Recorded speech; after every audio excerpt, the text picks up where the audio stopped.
প্রথমেই আমরা ভুল করে ফেলেছি। ফাইনালি পাইন ফরেস্টগুলোর ভেতরে আমরা চলে এসেছি। রাস্তা এখন হট করে দেখছি এখানে পাথর ভেঙে পড়ে যায় না, ধস নেমেছে কিনা, ফিরতে পারবো তো আমরা? বাবারে বমি করে দিচ্ছে কেন?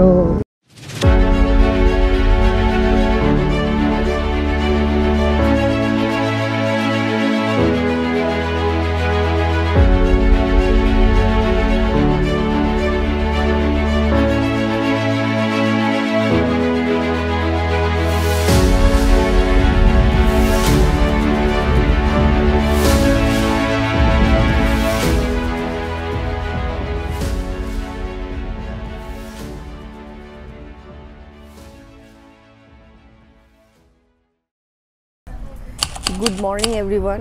তো আজকে আমরা সকাল সকাল উঠে একটু হাঁটতে বেরিয়েছি, একটু এক্সপ্লোর করবো সামনেটাতে এদিক ওদিক কী রয়েছে। এখন সকালবেলা হেঁটেই বেরিয়েছি, বাট একটু পরে মানে একটু হেঁটে আসি, মানে এখন মাত্র 8টা বাজে হয়তো। তো একটু হালকা ঘুরে নিই, হেঁটে একটু দেখে নিই শহরটা, তারপরে ওরা ব্রেকফাস্টও দেবে 8:30 9টার মধ্যে ব্রেকফাস্ট দিয়ে দেয়। তো ঢুকে যাবো, তারপরে বাইক নিয়ে আমরা বেরোবো। হ্যাঁ, তারপর আমরা রেডি হয়ে বাইক নিয়ে বেরোবো। এখন আপাতত দেখি এদিক ওদিক কোথাও ব্রেকফাস্ট করা যায় না কিনা। ম্যাক্সিমাম দোকানই তো সব দেখছি বন্ধ রয়েছে, এখনো অবধি কিছুই খোলেনি। তো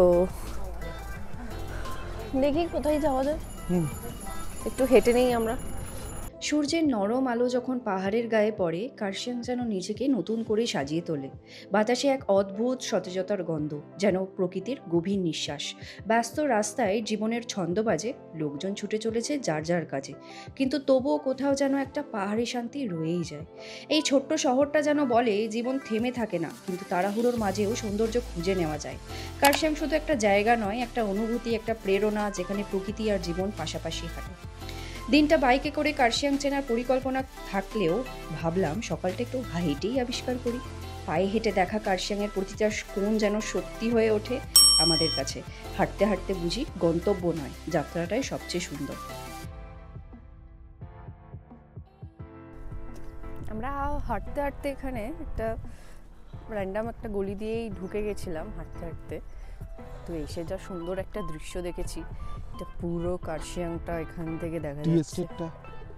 দেখে টি এস্টেটটা সুন্দর দেখা যাচ্ছে, কি সুন্দর ভিউ, দারুণ লাগছে দেখতে। এটা তো সুন্দর, সকালবেলা রোদ উঠেছে যার জন্য আরও ভালো লাগছে। ঠান্ডা অতটা এখন আর লাগছে না, তো খুব সুন্দর লাগছে। কেমন লাগছে? ব্যাপক, সত্যি না, ভিউটা খুবই সুন্দর, পুরোটা দেখা যাচ্ছে। চলো চলো এবার আমরা যাই কোথাও একটা ব্রেকফাস্ট করার জন্য। ব্রেকফাস্ট করে নেই, দেখি এখন কোথাও খুলেছে কিনা একবার দেখতে হবে। দেখে নেই, নয়তো আপনার হোটেলেই করে নেবো আমরা। যদি হোটেলে হয়ে যায় তাহলে হোটেলে ব্রেকফাস্ট করে তারপরে বাইক নিয়ে বেরিয়ে যাবো। তো এটাই প্ল্যান এখন আপাতত। আমরা এখন পুরো রেডি হয়ে গেছি। এবারে বাইকটাকে একটা কোল্ড স্টার্ট দিল, কিছুক্ষণ দাঁড়িয়ে স্মিথ এখানে ব্যাগ ট্যাগগুলো সমস্ত লাগিয়ে নিয়েছে, তারপরে আমরা বেরোবো।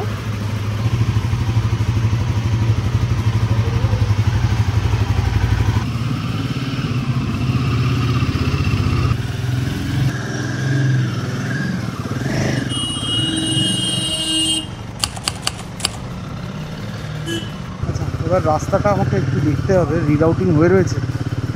ডাউনহিল সাইড এখানে এখনো নিচ্ছে না, কেনই না।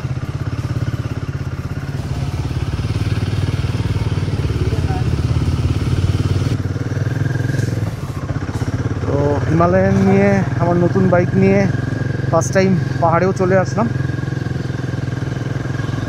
আর বলো লিপি, আজকে কোথায় কোথায় যাবো ওটা একটু আগে ঠিক করে নিতে হবে। প্রথমে কি আমরা ডাউহিলের দিকে? প্রথমে তো ডাউহিলই যাবো, ডাউহিলটা আগে দেখে আসি। হ্যাঁ, একে জিজ্ঞেস করো ডাউহিল কোন দিকে। सर डाउहिल के किस तरफ? डाउहिल घुमा के आना पड़ेगा। ठीक है, थैंक यू। তো প্রথমেই আমরা ভুল করে ফেলেছি। এখান থেকে ঘোরানো যাবে? ঘুরিয়ে নাও, তো নিশ্চয়ই যাবে। দেখাচ্ছে এদিক দিয়েও দেখাচ্ছে তো ডাউহিল, ঠিক আছে, তো এদিক দিয়েই চলো, একবার দেখেই নিই আমরা। দেখেই নি। আমাদের তো অত তাড়াহুড়ো কিছু নেই, আমরা জাস্ট ঘুরতে বেরিয়েছি আজকে। বাস বাস, আর কি চাই। ডাউহিল অব্দি পৌঁছাতে বিকাল হয়ে গেলেও আমরা ঘুরে বেড়াবো পুরো ঘুরেই কার্শিয়াং। বেড়াবো। কোনো সেরকম প্ল্যান ট্যান বানাইও নি আমরা যে কোন দিকে যাব না যাব, সব ঘুরে নেবো দরকার হলে। কিছু একটা ঘুরবো, ওইটা বাস। একদম। এত সুন্দর দেখতে লাগছে যে এমনি ঘুরে বেড়ালেও অসুবিধা নেই কিছু। সত্যি তো অসাধারণ। কিন্তু আজকে একটু কুয়াশাটা বেশি রয়েছে, এখনো ক্লিয়ার হয়নি, হয়তো একটু বেলা হলে ক্লিয়ার হয়ে যাবে, ঠিক হয়ে দেখতে তখন আরো সুন্দর লাগবে। Exactly. পাহাড়ে অ্যাকচুয়ালি রাস্তাঘাট একটু ম্যাপে একটু অসুবিধা হবে, হুটহাট করে ঘুরেও যায় ম্যাপ, হ্যাঁ, তো ঠিক আছে আমরা একটু দেখে দেখে গেলে অসুবিধা হবে বলে মনে হয় না। না বাট ওরা এই দিক থেকে আবার ঘুরে যেতে বলছে তো। হ্যাঁ? হ্যাঁ আচ্ছা। ঘুরে যেতে বলছে, ঘুরে যেতে। তার মানে ওনার কথাটাই ঠিকই ছিল। হ্যাঁ ঠিক আছে, এরকম একবার দুবার আমরা তো ঘুরবোই, চিন্তা নেই, ওটা জেনেই বেরিয়েছি। ম্যাপ যেরকম ঘুরেছে এবার, আচ্ছা মনে হচ্ছে ম্যাপটা না ওপরের দিকের ওই রাস্তাটা নিতে বলছে। আচ্ছা, কিন্তু ওই রাস্তাতে উঠতে পারবো কি? উঠতে পারবো, কিন্তু যখন নিচ দিয়ে রাস্তা যদি থাকে, এটাও হাঁটা পথে বলছে নাকি। ঠিক আছে চল, ওই পুলিশওয়ালাটা যেদিকে বললো ওইদিকেই যাই। হ্যাঁ, ঠান্ডা কিন্তু আছে ভালো। হ্যাঁ বাইকে উঠলে তোমার লাগবে, ঠান্ডা আছে তোমার তো এরকম ব্যাপার না, 20 ডিগ্রি হলে ঠান্ডা লাগে, 22 ডিগ্রি হলে বলো গরম লাগে। মোটেই না, একদমই। ঠান্ডা আছে মানে ঠান্ডা আছে। তখন আমি দেখছি অলরেডি ঠান্ডা রয়েছে, হালকা একটু এদিক থেকে ওই দিক গেছি, মানে হালকা হয়তো একটু, মানে ওই যে টি এস্টেটটা যেটা দেখলেন ওটা হয়তো হালকা একটু গেছি আমরা হেঁটে, তাতেই ও বলছে যে গরম লাগছে বাপরে বাপ উঠতে গিয়ে। কারণ আমি ওটার থেকে তখন আমি মোবাইলে দেখছি ওয়েদার ফোরকাস্ট বলছে 14 ডিগ্রি সেন্টিগ্রেড চলছে, তাতে বলছে গরম লাগছে। এসে উঠে একটা রেস্টুরেন্টে বসলো, 5 মিনিট হলো না বসতে বসতে বলছে এবার ঠান্ডা লাগছে বলে আবার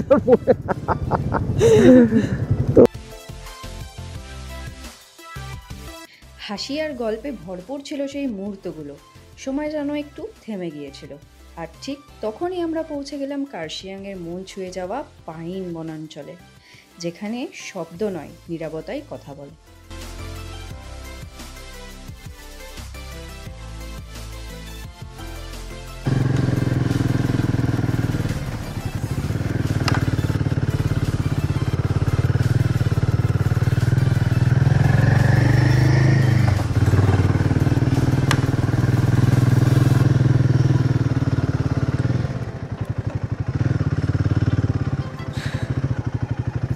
tourist attraction of Dowhill forest. দেখি আমি কোথায় এখন, আমি আছি হচ্ছে Dowhill school, pine forest park, Dowhill park. मैं किधर हूँ? আমরা আসলাম হচ্ছে ডাউহিল রোড দিয়ে। জিপিএসের ভরসায় চলতে চলতে কখন যে মানচিত্র পড়া ভুলে গেছি তা আজ পাইন বনের পথেই যেন টের পেলাম। তো ফাইনালি পাইন ফরেস্টগুলোর ভেতরে আমরা চলে এসেছি, মারাত্মক ডাউনহিলও রয়েছে এখানে। এইটাই আই থিঙ্ক। হ্যাঁ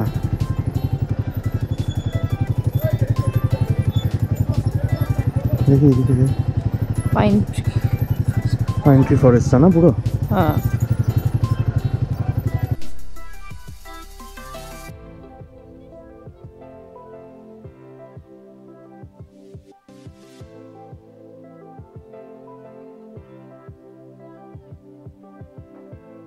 আমরা এসে পৌঁছেছি ডাউহিল ইকো পার্কে।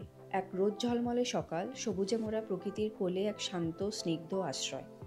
সূর্যের আলোর পাতার ফাঁক দিয়ে ঝরে পড়ছে, আর তার নিচে দাঁড়িয়ে থাকা গাছেরা যেন ধ্যানস্থ ঋষি, নিঃশব্দ, স্থির, অথচ প্রাণবন্ত। এই সবুজের রাজ্যে আমরা বাইক নিয়ে ঢুকে পড়েছিলাম, যদিও জানি প্রকৃত সৌন্দর্য উপভোগ করার সেরা উপায় পায়ে হেঁটে চলা। গাছের ছায়া আর ঠান্ডা হাওয়ার স্পর্শে যেন শরীর মন দুটোই নতুন করে জেগে উঠেছিল। এক একটা গাছ, এক একটা ছায়া যেন বলে থেমে যাও, অনুভব করো, শোনো আমার কথা। চারপাশে শুধু গাছ, পাখির ডাক আর দূরে কোথাও একটা কাঠবেড়ালির দৌড়। এই সবুজ রাজ্যে যেন সময় ধীরে চলে, মনে হয় শহরের কোলাহল বহু দূরের কোনো অতীত। আমরা কিছুটা সময় কাটালাম সেই প্রকৃতির কোলে। এই অরণ্যের মাঝে দাঁড়িয়ে মনে হচ্ছিল জীবনের জটিলতা গলে গিয়ে একটুও সহজ হয়ে উঠেছে।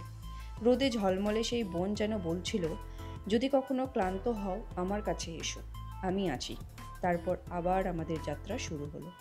এই সৌন্দর্যের মাঝ থেকে নিজেকে তুলে নিয়ে এগিয়ে গেলাম পরবর্তী গন্তব্য, চিমনি পার্কের দিকে। আমরা চলেছি কারণ সামনে আছে আরও নতুন দৃশ্য, আরও অভিজ্ঞতা, আরও গল্প। প্রকৃতির কোলে এই ভ্রমণ শুধু স্থান বদল নয়, এটা আত্মা জাগানোর এক অবিচারিত যাত্রা। তো আমরা আপাতত চলে এসেছি চিমনিতে। জায়গাটার নাম চিমনি। এখানে একটা পার্ক আছে ছোট্ট করে, খুব সুন্দর। ওই পার্কটার মধ্যেই আমরা যাব। এই যে এখানে হচ্ছে ওই পার্কটা, খুব সুন্দর পার্কটা দেখতে। ওখানেই আপাতত যাচ্ছি। রেডি তাহলে? হ্যাঁ, চিমনি পার্কে যাওয়া যাক। চিমনি পার্কে যাওয়া যাক। এই জায়গাটা কিন্তু খুব সুন্দর। এর আগের বারে যখন এসেছিলাম তখন এই পার্কটা বন্ধ ছিল, একটা কিছু কার্সেনের একটা স্ট্রাইক কিছু চলছিল, যার জন্য আমরা ঢুকতে পারিনি। এই সামনে এসেছিলাম তখনই দেখেছিলাম, খুব সুন্দর। তো এখানে একটা টিকিট কাটতে হবে। টিকিটটা কেটে তারপরে আমরা ভেতরে যাব, ভেতরে গিয়ে দেখাবো। পার্কটা খুব সুন্দর। তো আমাদের টিকিট যে নেওয়া হয়ে গেছে। চিমনি পার্ক কার্শিয়াংয়ের একটি অন্যতম আকর্ষণীয় স্থান, যা প্রকৃতি ও ইতিহাসের মেলবন্ধন ঘটিয়েছে। জায়গাটা ছোট, তাতে কি, চারপাশটা এত শান্ত, এত সুন্দর, একটা আলাদাই ফিল আসে। এই পার্কের সবচেয়ে চেনা মুখ হলো ওই লাল ইটের চিমনি। একসময় নাকি ব্রিটিশদের কিছু একটা ফ্যাক্টরি ছিল, এখন কেবল সেই ইতিহাসের সাক্ষী হয়ে দাঁড়িয়ে আছে এই একটা মাত্র চিমনি। পুরনো হলেও এর মধ্যে একটা রাজকীয় ব্যাপার আছে, কেমন যেন স্থির, গম্ভীর, কিন্তু মুখে কিছু বলে না। চারপাশে ছোট ছোট গাছ, ফুল, বেঞ্চ, সব মিলিয়ে একটা শান্ত ছিমছাম পরিবেশ। অনেকেই আসে এখানে একটা কোণ খুঁজে বসে থাকতে বা একটা ছবি তুলতে চিমনির সাথে। আমরাও ঘুরলাম, বসে একটু বিশ্রাম নিলাম। টানা রাস্তার থাকার পরে একটা নিরিবিলি জায়গা সত্যিই স্বস্তির।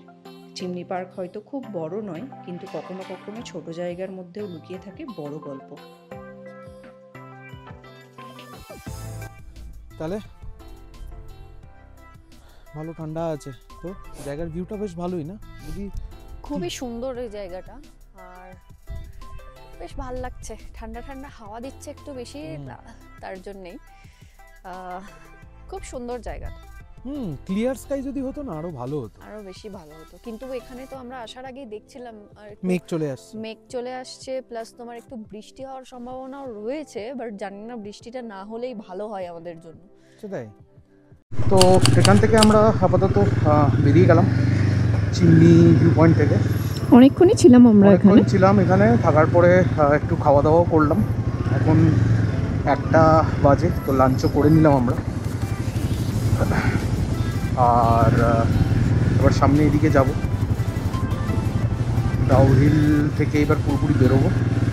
একটা জিনিস যেটা আমি দেখলাম, ওটা হচ্ছে একটু ভয় আমি পাচ্ছিলাম, বুঝলে তো, যে বাইকটার যেহেতু একটু ওয়েটটা বেশি। আমার আগের বাইকেরও ওয়েট প্রচণ্ড বেশি ছিল, অ্যাক্সেসরিজ লাগানোর পর ক্লাসিক 350টাও কাছে পিঠে 210 কেজি তো মিনিমাম হওয়াই উচিত। সেম এটাতেও একটু ওয়েটটা বেশি, বাট এটাতে একটা প্রবলেম হচ্ছে যে আমার পা ফ্ল্যাট ফুটই হয় এটাতে পুরোপুরি। আমার হাইট হচ্ছে 5'9.5", তো তাতে আমার ফ্ল্যাট ফুট হয়ে যায়। 825mm সিট আছে, প্লাস আপনার ওই ট্যুরিং সিটটা যেহেতু লাগানো আছে, তাতে আমার কাছে পিঠে 830 মতন হয়তো সিট হাইট হবে এইটার এখন। তাতেও আমার পুরো ফ্ল্যাট ফুটই হয়। বাট কিছু কিছু জায়গায় যখনই উঠছি, হতে পারে যে এরকম যে আমার পাটা মাঝে মধ্যে হয়তো পুরো ফ্ল্যাট ফুট হচ্ছে না, তো তার জন্য একটু ভয় লাগছে। এছাড়া আমি এইখানে এসে যা বুঝলাম, মোটামুটি ঠিক আছে। লোক তো আরও মানে কম পাওয়ারের বাইক নিয়েও চলে আসে, হতে পারে যেহেতু আমার অভ্যাস নেই এখানে ওরকম মানে পাহাড়ে একদম স্টিপ পাহাড়ে ওঠার, তার জন্য হয়তো 3-4 দিন আরও চালাতে চালাতে ওই জিনিসটা হয়ে যাবে। ঠিক আছে, অসুবিধা হচ্ছে না, বাইকটাও সুন্দর পারফর্ম করছে। যদিও সেরকম অফরোডিংয়ের তো কিছুই এখানে পাবো বলে মনে হয় না, হালকাই একটু অফরোড এদিক ওদিক একটু পেয়েছি, মানে একদম ছোট প্যাচ, কিছু মিটারের প্যাচ আর কি, কিছু 100 মিটার 200 মিটারের ম্যাক্সিমাম প্যাচ আমরা অফরোডিংয়ের পেয়েছি।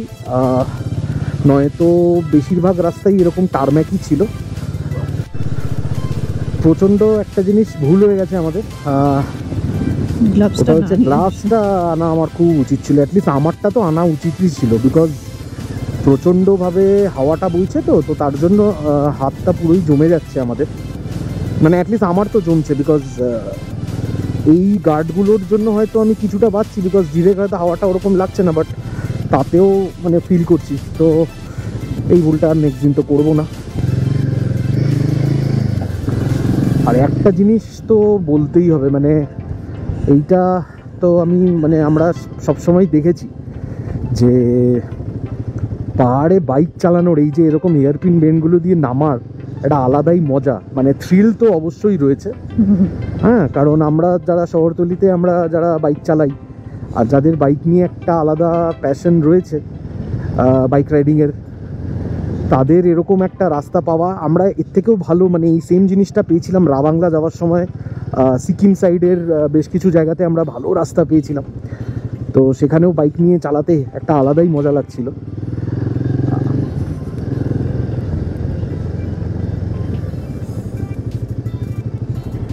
যতটা ভাল লাগে ততটা কিন্তু ডেঞ্জারাসভাবে মানে খুব সেফলি আর কেয়ারফুলি আপনাকে চালাতে হবে। একটু এদিক ওদিকের অন্যমনস্ক একবার হয়ে গেলে, আর আপনি যদি বেন্ডগুলো মানে একটা লার্জার সার্কামফারেন্স নিয়ে যদি না ঘুরে যদি শর্টার সার্কামফারেন্স, মানে আমি যদি এই বাদিক দিয়ে যদি ঘুরিয়ে দিই, তার একটা পড়ে যাওয়ার খুব বড় চান্স থাকে, যেটা আমরা পড়েছিলাম একবার, আমরা পড়েও গেছিলাম সিকিমে। কথা বলতে বলতে এরকমই মস্তি করতে করতে আমরা শুধু ইউকসাম জায়গাটায় যাচ্ছিলাম সেদিন, আর পুরো লাগেজও ছিল, আর লাগেজের জন্য আমরা কিছুটা বেঁচেওছি, যে বাইকটাতে সেরকম ড্যামেজ আসেনি সেদিন। আমরা দুজনেই একদম পড়েছি, হ্যাঁ উল্টে পড়েছি। আর সবচেয়ে বড় কথা হচ্ছে আমরা কানে আমাদের ইয়ে ছিল ইন্টারকমে, আমরা খুব জোরে জোরে গান গাইতে গাইতে যাচ্ছি। পড়েছি গান ফান সব বন্ধ করে আমরা দুমড়ে পড়েছি। হ্যাঁ, মোটামুটি একটা ভালোই হাইট থেকে আমরা এরকম করাতে কোথাও লাগেনি, পুরো রাইডিং গিয়ার্স আমাদের ছিল। আর সেইটা কেন জানি না এবারে আমরা করলাম না, আমাদের রাইডিং গিয়ার্স অবশ্যই পরে নেওয়া উচিত ছিল। কারণ দেখুন, সত্যিকারের কথা, আমরা তো এটা আমাদের জন্য ন্যাচারাল হ্যাবিটেট না, আমরা এখানে এরকমভাবে অভ্যস্ত না। যারা অভ্যস্ত তাদের জন্য ঠিক আছে, বাট যেহেতু আমরা না, তো রাইডিং গিয়ারটা পরেছিলাম বলেই আমাদের কোনো জায়গায় কোনো কিছুই সেরকম চোটই আসেনি, কিন্তু এইটুকু পরাতেই আমাদের গায়ে কিন্তু যথেষ্ট ব্যথা হয়েছিল। কারণ ওটাই আমরা ভাবছিলাম যে যদি আজকে রাইডিং গিয়ার যদি আমরা না পরে থাকতাম তাহলে কিন্তু আমাদের সত্যি প্রবলেম হতো। তো আমি তো দেখুন, আমি সবসময় প্রেফার করি যে যতটা সম্ভব অ্যাটলিস্ট হেলমেটটা তো মাস্ট, আর রাইডিং গিয়ারসও যদি আপনি পরে চালাতে পারেন, কারণ আমরা কাজের সময়ও সবসময় হেলমেট পরেই এদিক থেকে ওই দিক যাই, যেখানেই বেরোই আমরা হেলমেটটা অ্যাটলিস্ট সবসময় পরার চেষ্টা করি, সে যতটুকুনি ডিস্টেন্স হোক না কেন। তো এইটা অবশ্যই মাস্ট। আর রাইডিং গিয়ার যদি পরতে পারেন, অ্যাকচুয়ালি কী হয়, আমাদের যে ওয়েদার কন্ডিশনে আমরা থাকি, ওই ইয়েতে লোকের একটা মানে রাইডিং গিয়ার তো ছেড়ে দিন, লোক হেলমেট পরতেই একটা মানে একবার দুবার ভাববে, কারণ এতটাই গরম জায়গায় আমরা থাকি। তো সেই ইয়েতে লোকে একটু, কিন্তু আমার মনে হয় সেফটিটাকে অবশ্যই ফার্স্ট প্রায়োরিটিতে রাখা উচিত, আর রেখে তারপর যা খুশি আপনি ইয়ে করুন। রাইডিং গিয়ার ঠিক আছে, শর্টার ডিস্টেন্সে হয়তো আপনার লোকাল সিটি রাইডে অতটা লাগবে না, মানে ম্যান্ডেটরি হয়তো না অতটা, বাট ঠিক আছে, পড়লে আপনারই সেফ। মাস্ট, বাট হেলমেটটা অবশ্যই মাস্ট। কোন দিকে যাবো बेटा? दादा कार्शियंग सिटी किस तरफ होगा? इस तरफ। ओके, না এটা এই বাদিকে হবে। হ্যাঁ, কারণ ওই ছোট গাড়িটা তখন এদিক দিয়ে উঠে গেল আমরা যাওয়ার সময়। বেকার লোকটাকে বিরক্ত করলাম, খুব একটা খুশিও হয়নি। এই যে আমরা সাদা রঙের বুল্লুটাকে দেখতে পেয়েছিলাম তখন, এখনো দেখতে পেয়েছি। লোকটাও ভাবছে যে গাধা, তোমার কি মনে হয় কোন দিকে হবে? বিরক্ত হয়ে গেছিল একটু।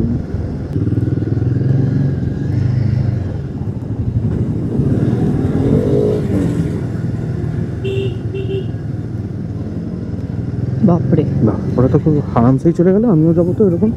এই তুমি ওর মতন পারবে কন্ট্রোল করতে? চেষ্টা করে দেখি। উড়ে চলে গেলাম, তারপরে দেখলে একদম হোটেলে গিয়ে পড়লাম। অ্যাকচুয়ালি কিছুই না, দেখো এটা কন্ট্রোলেরও ব্যাপার না, এটা ব্যাপারটা বুঝে গেলেই চাপটা চলে যায়। দেখো ও চললো বলেই আমি এই স্পিডটা নিচ্ছি এবার, নইলে তো এতক্ষণ যেরকম আস্তে আস্তে গেছি, তাই না? হ্যাঁ, ও হয়তো যেরকমভাবে অত ইজিলি ওর কাছে ওটা ও ঘুরে যাচ্ছে, সেটা হয়তো আমার একটু চাপ হবে প্রথমে, কিন্তু ঠিক আছে, আমিও প্রো হয়ে যাবো একদিন পাহাড়ে যেদিন আমরা বাড়ি কিনে নেবো। ওই লোকটা কি আবার পৌঁছেও গেছিল নাকি? পৌঁছে আবার চলে এসছে? একই বাইক মনে হলো তো। না না, আলাদা জন, আর নয়তো কিছু ভুলে গেছে তাই আনতে যাচ্ছে।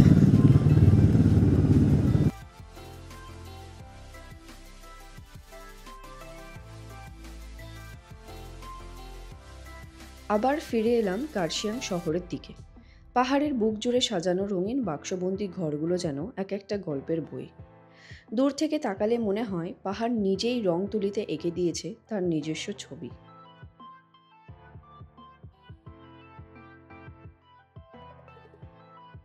ফেরার পথে আবারও পেরিয়ে চলেছি সেই পরিচিত চা বাগান, যেখানে সকালে সূর্য উঠেছিল ধীরে ধীরে আর পাতার ফাঁকে ফাঁকে আলো খেলছিল সোনা রঙে। এবার দুপুরের সূর্যের আলোয় চা বাগানটা যেন একটু ক্লান্ত, কিন্তু ততটাই মোহময়।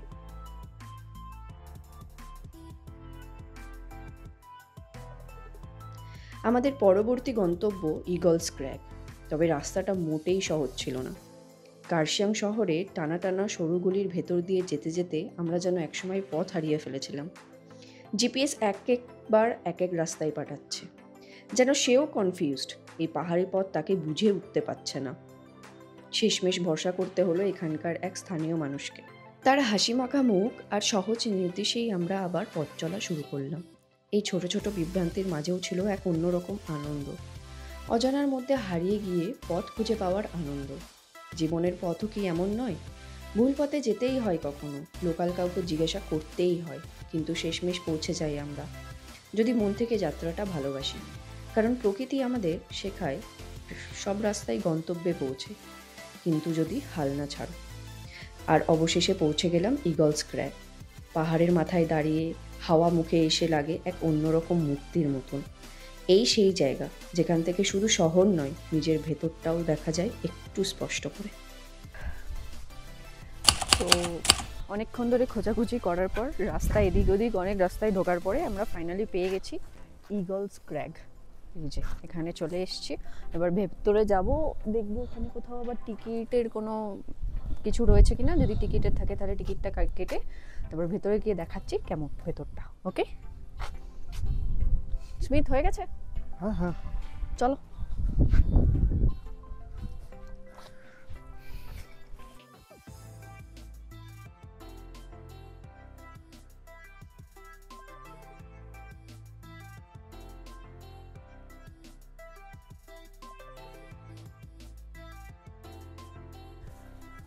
ওপরে চলে এসেছি, এখানে প্রচন্ড হাওয়া দিচ্ছে, প্রচন্ড ঠান্ডা হাওয়া দিচ্ছে। স্মিত ওখানে টিকিটটা কাটছে, কেটে নেওয়ার পরে ভেতরটা একটু যাও। হয়ে গেছে? হ্যাঁ চলো। 10 টাকা করে নিল। আচ্ছা টিকিট। ঠিক আছে, তো চলো ভেতরে যাওয়া যাক। দেখি চলো।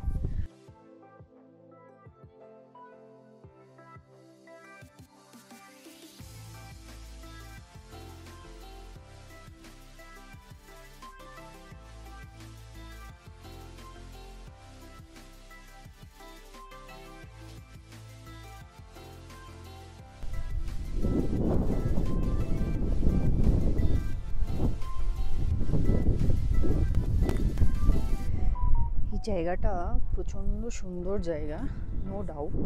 আমরা ওই ওপরে এসেছি, বাট এখানে প্রচণ্ড হাওয়া দিচ্ছে, মানে ঝড়ের মতন ঠান্ডা হাওয়া দিচ্ছে। কেমন লাগছে? প্রচণ্ড সুন্দর, কিন্তু ফগটা যদি না থাকতো আরো ভালো হতো। একটু সানি ওয়েদার যদি হতো। দেখাও একবার। পেছনটা পুরো ভর্তি ফগ, তোমার প্রচণ্ড জোরে হাওয়া দিচ্ছে, প্রচণ্ড জোরে, কিন্তু খুব সুন্দর জায়গাটা। মানে ওয়েদার থাকলে এখানে এসে বসা যায়, খুব সুন্দর। প্রচণ্ড জোরে হাওয়া দিচ্ছে, প্রচণ্ড জোরে, আর ঠান্ডা হাওয়া।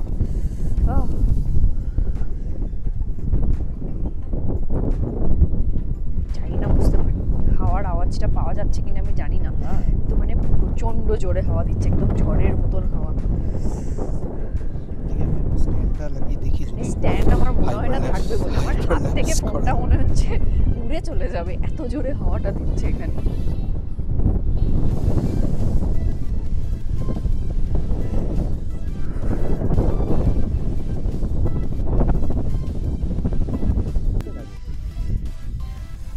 তো এই দিকটাও একটু ঘুরে নিচ্ছি। ওইদিকে যাওয়ার আছে, এই দিক দিয়ে আসো, একটু উপরে যাবো। ততক্ষণ আমরা ওই উপরে ছিলাম, এত হাওয়া দিচ্ছে ওপরে, এখানেও হাওয়া দিচ্ছে কিন্তু ওপরে যেন হাওয়াটা একটু বেশি আলাদা না লাগছে। না না না না জুতো খুলতে হবে। না, ওইটার উপরে যাওয়ার জন্য জুতো খুলতে হবে, এখানে তো সবাই যাচ্ছে। আচ্ছা এটা পার্কটা রয়েছে, এখানে অনেকে বসে পিকনিকও করছে, খুব সুন্দর জায়গাটা।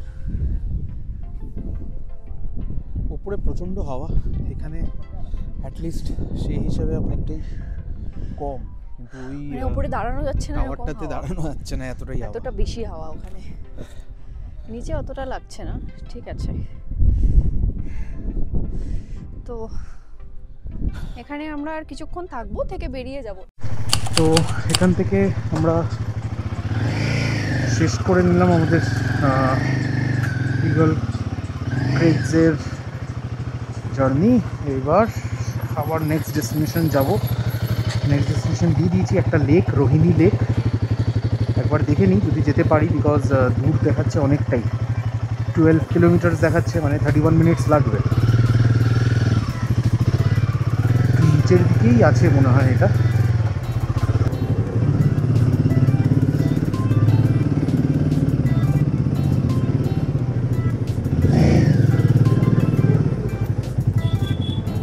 ফোন এসে বরবাদি করে দিল, অ্যাক্সিস ব্যাংক আর সময় পায় না।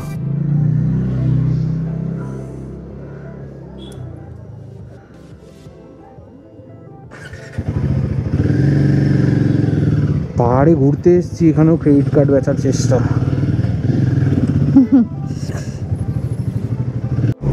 ও একটা ট্রেন চলে গেল। প্রথম দিকে ক্যামেরাটা অন করিনি, জাস্ট অফ করেছি, দেখি ট্রেন চলে এসেছি। আগেই যদি করতে পারতাম, সুন্দর শটটা পেতাম। খারাপ, লাখটা খারাপ। ঠিক আছে, কালকের দিনটাও তো থাকবো আমরা, তো এই টাইমটাতে আমরা মেনটেন করবো 3:18 3:18 সময় এখানে এসে দাঁড়িয়ে থাকতে হবে। আর তার আগে আমরা চলে আসবো ট্রেনটাকে জাস্ট ক্যাপচার করার জন্য। আচ্ছা, ওইখানে আমরা গেছিলাম, দেখো ওই টপটায়, ওই ওপরটাতে আমরা হ্যাঁ, গেছিলাম। ওই টাওয়ারগুলো ছিল, মানে ইগলস ট্রেকটা ওখানে। Thank you, visit again Kurseong municipality. हम फिर से आ रहे हैं, এই যে রোহিণীতে যাচ্ছি আমরা। রোহিণী 20 কিলোমিটার, হ্যাঁ, তো কিন্তু অনেকটাই দূর রয়েছে। 20 কিলোমিটার দেখাচ্ছে, আমাকে এখানে 11 কিলোমিটার দেখাচ্ছে। আচ্ছা,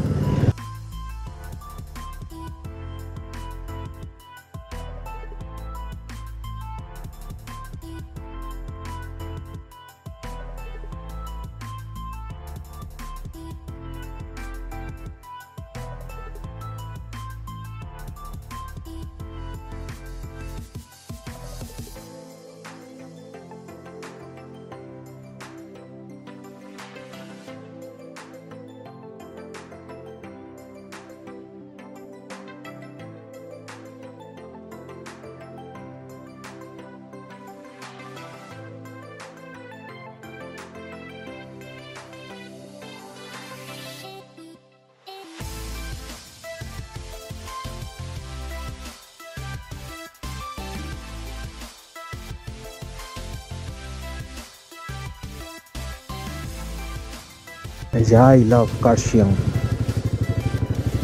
কার্শিয়াং জায়গাটা খুব, হ্যাঁ একটা ভিউ পয়েন্ট। কার্শিয়াং জায়গাটা সত্যি খুব সুন্দর। মানে একটা স্কুলের অ্যাড দেওয়া রয়েছে, হ্যাঁ, একটা ব্যানার টাঙানো রয়েছে, বেশ হ্যাঁ। ভালোভাবে একটা দিয়েছে যে একটা বাচ্চা রয়েছে যার যে শিলিগুড়িতে পড়াশোনা করছে, হুম, তার 32 ডিগ্রিতে প্রচণ্ড প্রবলেম হচ্ছে, মানে পড়াশোনাতে কনসেন্ট্রেট করতে পারছে না গরমের জন্য। বাবা, সেই আরেকটা বাচ্চা যে কার্শিয়াংয়ে সেন্ট অ্যান্টনি স্কুলে পড়ছে, হ্যাঁ। সে 18 ডিগ্রিতে দারুণ পড়াশোনা করছে। তার জন্য বলছে ও তাহলে আমরা যে পড়াশোনায় বাজে, তো ওইটার কারণ আমরা আমরা নয়, আমরা গরমে পড়াশোনা করেছি তার জন্য। আমি সেটাই। হয়তো আমার মাথাতে কিছু ঢোকে না, আমি কনসেন্ট্রেট করতে পারি না। হ্যাঁ সেটাই। আর ওখানে লেখাও রয়েছে। এই তো এখানে ভর্তি স্কুল, দুন হেরিটেজ স্কুল আছে। তারপরে আরেকটা আমি দেখলাম মেইন যেটা, ওটা হচ্ছে সেন্ট অগাস্টিন, যেখানে আমিও পড়েছি, মানে আমার হোম টাউনে হুম, স্কুল ওটা। কিন্তু সেন্ট অগাস্টিন রয়েছে, এখানে সেন্ট অগাস্টিন রয়েছে, মোরি হাই ইন্টারন্যাশনাল না হাই স্কুল কিছু একটা রয়েছে, হুম। অনেকগুলো স্কুল রয়েছে, গভর্নমেন্ট স্কুলও তো রয়েছে কিছু। তাহলে প্রবলেমটা অ্যাকচুয়ালি আমার মধ্যে না, না না, আমাদের মধ্যে ছিল না অ্যাকচুয়ালি, গরমের আর জায়গাটা, পরিবেশটা ঠিক ছিল জিওগ্রাফিক না। লোকেশনের জন্য আমার পড়াশোনাটা হচ্ছিল না ঠিক মতো। ওকে, তো বলছে যে কার্শিয়াংয়ে যদি বাচ্চাকে নিয়ে এসে পড়াশোনা করে তাহলে বেস্ট ফিউচার পাবে। ওকে, ওকে। আর তো আমার তো আর কিছু করার হবে না, আমার করা যাবে না, আমাদের আর স্কুলে পড়ার বয়স চলে গেছে। চলে গেছে। তো এই এখনকার জেনারেশনের যারা রয়েছে আচ্ছা। তাদেরকে বলছি, তারা যদি ভালো পড়াশোনা করতে, কনসেন্ট্রেশনের সাথে পড়াশোনা করতে চায় তাহলে কার্শিয়াং এসে তাহলে কার্শিয়াংয়ে এসে 18 ডিগ্রি সেলসিয়াসে পড়াশোনা করো। ওকে। Make sense. বেশি বেশি ঠান্ডায় যদি পড়াশোনা করতে না পারি তখন শীতকালে, তার মানে আমি যেরকম ওখানে ছিলাম এরকমই হয়ে যাব। আমি তো উল্টে আমার তো গরমকালই বেশি পছন্দ বাবা। আচ্ছা, আর মানে তুমি একটা পছন্দসই জায়গা থেকেও ভালো একটা খুব একটা পড়াশোনা ছিলে না। হ্যাঁ, বাট দোষটা তো গরমেরই না। আচ্ছা আচ্ছা, ওকে। এনাদের মাথা এই ব্যাপারটা এসছে যখন, ওটা আমার জন্যই অ্যাপ্লিকেবল। আচ্ছা, বাবারে ভয়, ওরে মাই গড, সাইড দিয়ে দাও বাবারে, বমি করে দিচ্ছে কেন? আমি একটা ভিডিওতে দেখেছি, একজন ভালো ইউটিউবার আমাদের বেঙ্গলেরই, সে এরকম কোথায় যেতে গিয়ে বমিতে পিছ লাগে পড়ে গেছে তার বাইক নিয়ে, মাগো আমি যাব না। আরও পিছন দিয়ে বাবারে, তো যেখানেই যাচ্ছে করতে করতে যাচ্ছে। আমার ওই সামনে অন্য গাড়িটা ছিল, ওটাই ভালো ছিল।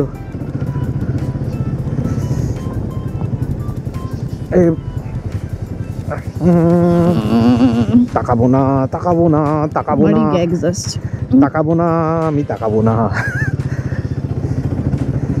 বাবারে, ডিস্টেন্স মেনটেন করে চলো। এবার দেখিস, আস্তে বাবারে। আস্তে আস্তে যা, ওখানে বমি করে বমি করে। রেখেছে। সোজা চারে চলে যাবে। বাবারে, এবার মনে হচ্ছে 3 কিলোমিটার বাকি, 3 কিলোমিটার আমাকে এখন বমি ভয়ে যেতে হবে। এই তো সামনে আমি যাব না, আমি এত দূরে দাঁড়িয়ে যাবো। যা, রাস্তা এখন হট করে দেখছি এখানে এরকম পাথর পাথর নেমে পড়ে যায় না, ধস নেমেছে কিনা, ফিরতে পারবো তো আমরা? না, গাছ কেটেছে ওরা। গাছ কেটেছে, যাই হোক। আমরা কি পারবো যেতে? হ্যাঁ, যেতে বলছে। তো বলছে যথেষ্ট জায়গা রেখেছে তো দাদা, হ্যাঁ অনেকটাই জায়গা রেখেছে, ওরা ক্লিয়ারও করে দিয়েছে। ওরা গাছ কাটে নিব, ওরা নিজেরাই এই জায়গাটা খুঁড়েছে কিছু কারণে আমার মনে হয়। হ্যাঁ, আমার মনে হয় কিছু একটা বানাবে। হ্যাঁ,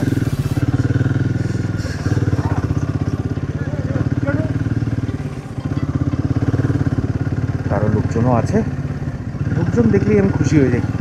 পাহাড়ে হ্যাঁ, আমি যে হারিয়ে যাইনি, ওটা একটা ভালো কনফিডেন্স দেয় আমার।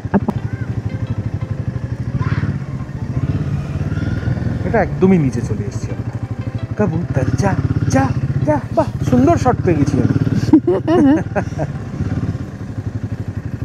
জাস্ট অন্ধকার হওয়ার আগে আমি পৌঁছাতে পারলেই হলো বাড়ি। এখানে আমরা 4টের সময় আমরা এখান থেকে আমরা বেরিয়ে যাবো। 4টের সময় বেরোলে তো হবে না, 4:30-র সময় বেরোতে হবে, কারণ এখন তো বাজেই 3:42, এখনও 1.5 কিলোমিটার বাকি, 3 মিনিট লাগবে এখন যেতে। তারপরে আমি হেলতে দুলতে আমার সময় চলে যায়। ওই জায়গাটা ফাঁকা পুরো। বাচ্চাটা সুন্দর। টাটাও করলো না, অ্যাটিটিউড আছে বাচ্চা। কেনই বা করবে? আমাকেও যদি আমার বাড়ির ওখানে আমি দাঁড়িয়ে রয়েছি, খেলা করছি, আমাকে কেউ টাটা করে গেলে আমি কেন একবার টাটা করবো? প্লিজ তুমি রাস্তাঘাটে এখন খেলা করো না কোথাও। মানে আমি ছোট অবস্থায় বলছি বাবা, আমি এখন রাস্তায় খেলতে বেরোই করি। লেক পাবো না মনে হচ্ছে, আমরা কেন জানি না না না আছে শিলিগুড়ি পৌঁছে গেছি। না না লেক আছে আরে আরে আরে আরে ভেরি গুড। হাম সমঝা নাহি মানে বেশি কিছু হলে এখানে একটা হোমস্টে ভাড়া করে এখানে আজকে একটা রাতটা হোমস্টে, খেয়ে আমার হোমস্টে না থাকলে আমি বলবো প্লিজ আমাকে এই বাড়িতে থাকতে দিয়ে দিন। বাইরে থাকতে দিন, অসুবিধা নেই। বাসন মেজে এদের নিচের দিকে খুব একটা ঠান্ডাও লাগছে না আপাতত। হ্যাঁ হ্যাঁ হ্যাঁ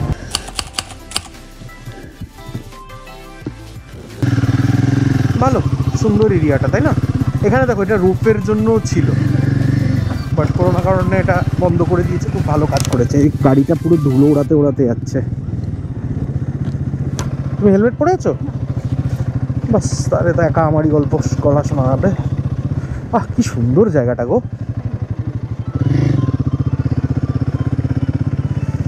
এসবের জন্যই তো আসা। কি সুন্দর জায়গাটা। এখানে আমি আমার বাইকটার একটা এরকম করে রেখে সুন্দরভাবে একটা ছবি তুলিব। তো আমরা পৌঁছে গেছি এখন রোহিণী লেকে। তো এটাই আজকের আমাদের লাস্ট প্লেস। তো কারণ একবার পুরোটা ওই দিক দিয়ে ঘুরিয়ে আসবো, হ্যাঁ। দেখিয়ে দাও। একবার পুরোটা দেখিয়ে দিই। এত সুন্দর জায়গা, চারিদিকে পাহাড় আর এই যে লেকটা খুব সুন্দর। এই যে চারিদিকে পাহাড় রয়েছে, এখানে বোটিংও করছে অনেকে, আর গান চলছে ওইদিকে শুনতে পাবেন। পিকনিক হচ্ছে। পিকনিক করতে এসছে স্যাটারডে সানডে আজকে, হয়তো এখানকারই লোকাল যারা রয়েছে তারা পিকনিক করতে এসছে।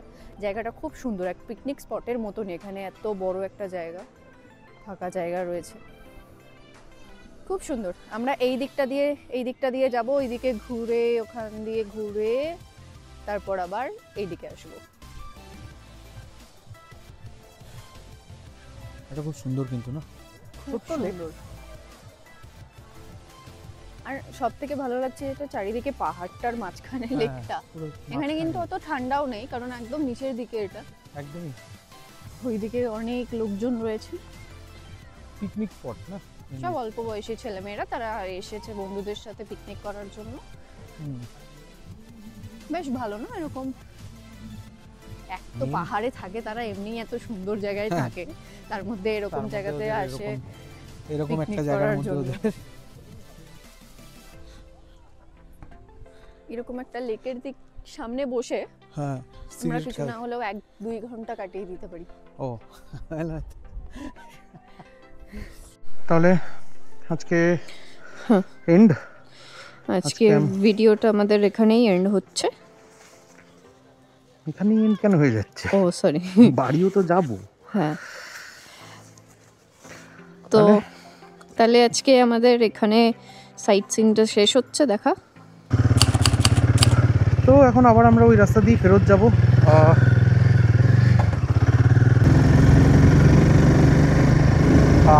এরকম ভাবেই তো চালানোর ইচ্ছে। এরকম সামনে ভিউ থাকবে, কিন্তু আবার যদি ভুলটা করি তাহলে ওখানে ওই বাম্পারগুলো রয়েছে, বাম্পারে আবার খাবো। ধীরে ধীরে সন্ধে নামছে পাহাড়ের গায়ে, সূর্যটা যেন আলতো করে বিদায় জানাচ্ছে দিনের সমস্ত স্মৃতি। আমরাও ফিরছি আমাদের হোটেলের দিকে, কারণ পাহাড়ি পথে রাতের যাত্রা অভ্যাস না থাকলে একটু ঝুঁকিরই হয়ে যায়। ভেবেছিলাম আলো থাকতে থাকতেই ফিরে যাই, নিরাপত্তা কখনোই সাহসের বিরুদ্ধে নয়, বরং সেটাই তো প্রকৃত বোঝাপড়া। রাস্তাটা সুন্দর, পাহাড়ের গায়ে গায়ে জড়িয়ে থাকা গাছপালা, আকাশে শেষ বিকেলের আলোর খেলা, আর বাতাসে ছুঁয়ে যাওয়া সেই শান্তি। আমরা চলেছি হাসতে হাসতে, গল্প করতে করতে, ঠিক যেমন শুরু করেছিলাম এই যাত্রা। আমাদের হাসি, এই ছোট ছোট ঠাট্টা, এগুলোই তোর ভ্রমণের আসল রস, যা পথের ক্লান্তি ভুলিয়ে দেয় আর মুহূর্তগুলোকে করে তোলে স্মরণীয়। তো আমরা এখন রুমে চলে এসেছি, এখন একটু ফ্রেশ হয়ে একটু রেস্ট নেব, তারপর আজকের আর বেরোবো না। যদি এখানে আমরা ডিনার করে নিতে পারি, একটু জিজ্ঞাসা করে নিতে হবে, যদি ডিনার করে নিতে পারি তাহলে এখানেই করে নেবো, আর যদি একদমই না হয় তখন একটু রাতের দিকে বেরোবো। কিন্তু আজকের ব্লগটা আমরা এখানেই শেষ করছি। খুব ভালো ঘুরলাম। বেরোবো, এমনিতে আমার বেরোনোর আছে, মানে আমরা দুজন মিলে একটু টাকা তোলারও আছে, আর ডিনারটা ভাবছি আজকে এখানে হোটেলে এনেই করবো, তো সামনের দোকান থেকে নিয়ে আসবো খাবারটা। আর এখন একটু বেরোবো, যদি বেরোই তাহলে একটু হেঁটেই বেরোবো, সামনে যাব একটু দেখে নেবো, আর কিছুই না। অনেক সকালবেলা বেরিয়েছিলাম আমরা 10টার সময়। 10টার সময়, 10টাও না অ্যাকচুয়ালি, আমরা হেঁটে বেরিয়েছিলাম হচ্ছে 8টা, আর তারপরে ঘুরে এসে পুরো আবার বেরোলাম 10টার সময়, বাইক চালিয়েছি পুরোটা, অনেকক্ষণ ধরে বাইক মোটামুটি এখন চালিয়েছি। 5টা 5:30 বাজে, তো অনেকক্ষণ বাইক চালানো হয়ে গেছে আজকে।